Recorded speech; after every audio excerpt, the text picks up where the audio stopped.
if you haven't started in this industry, definitely be aware of that before you get into this business, because once you spread it and put it on the internet, your cooter bop is on there forever.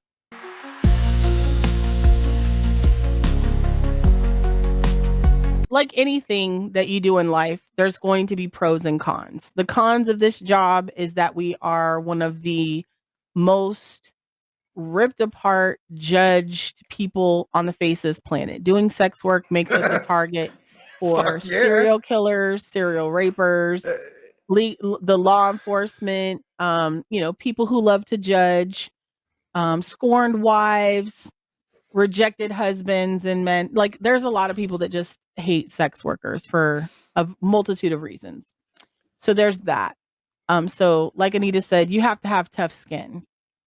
But there are a lot of pros, and those pros are: one, we get to make our own schedule. We get up when we want to get up. We go to bed when we want to go to bed, and we can travel abroad as we see fit because our job can be done from anywhere in the world.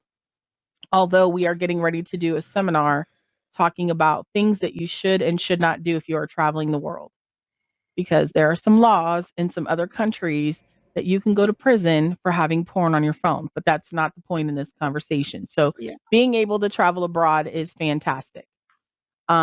Secondly, you are in charge of how much money you make. No one tells you you make $10 an hour. You make as much or as little as you want. One of the cons would also be that it does cause conflict with family members sometimes.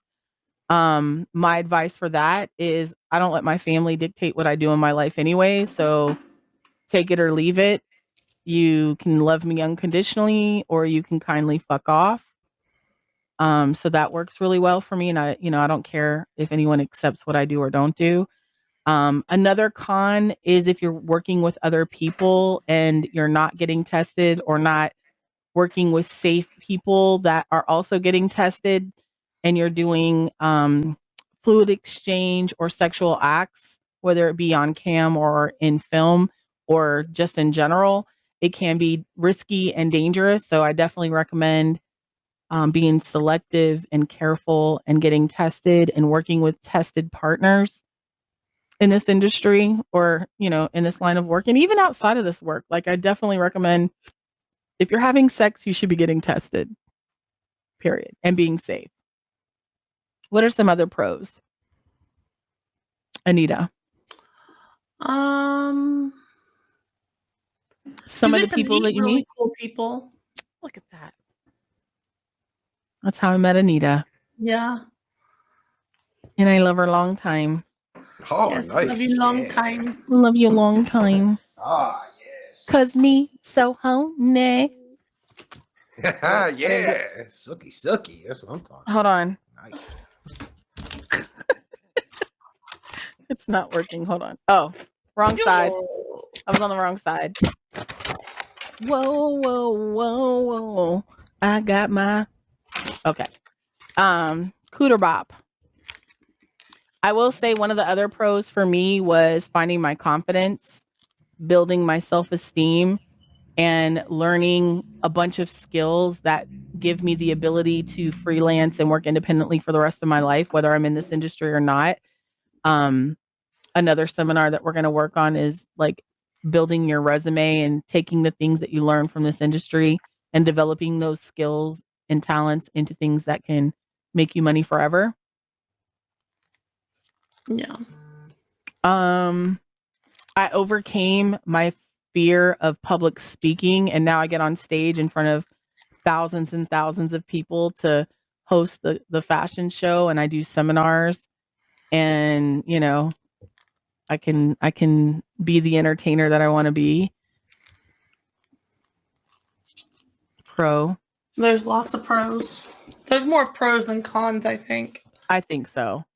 I also think that it makes a big difference when you go about things and look for the positives instead of always focusing on negatives. Because if you want to find a negative, that's easy. Yeah. Finding negatives in situations is always easy, but it's, finding the positives and then expanding on those positives. And, I've been in situations where I could have certainly been like, oh, I'm done.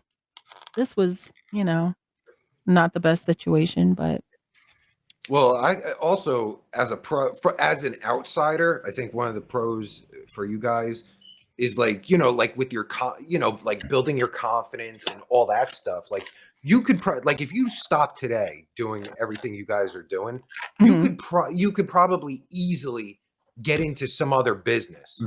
You know what I mean? Because like you guys are like, you're obviously entrepreneurs, and you're fucking like Anita, like you were saying, like in the beginning, like, you were a fucking rook, and, you're all passive and shit, right?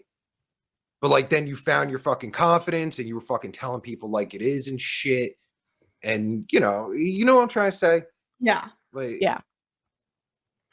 It's very freeing and empowering is the right word. Empowering to know that, one, this business is not going anywhere. So if you did decide, okay, I don't want to do this anymore, I'm going to venture off into 9-to-5 world. If that didn't work out, which one of the cons I will say, okay, so there's a couple more cons that I thought about. One of the cons is once you're on the internet, you're forever on the internet. So going back out into 9-to-5 world means you run the risk of someone finding your past escapades and could use that against you. Some jobs that you get consider that to be a conflict of interest. So bear that in mind. If you haven't started in this industry, definitely be aware of that before you get into this business, because once you spread it and put it on the internet, your cooter bop is on there forever. There's a thing called Wayback Machine, and no matter how much you control, alt, delete, and try to get rid of that shit, it's on the internet somewhere. Thanks for watching. Be sure to follow us on our social media below, and if you like our content, become a YouTube member or join our Patreon to get special perks like members-only videos and live streams, insider info, our private Discord, and much more. See you fly honeys on the next video.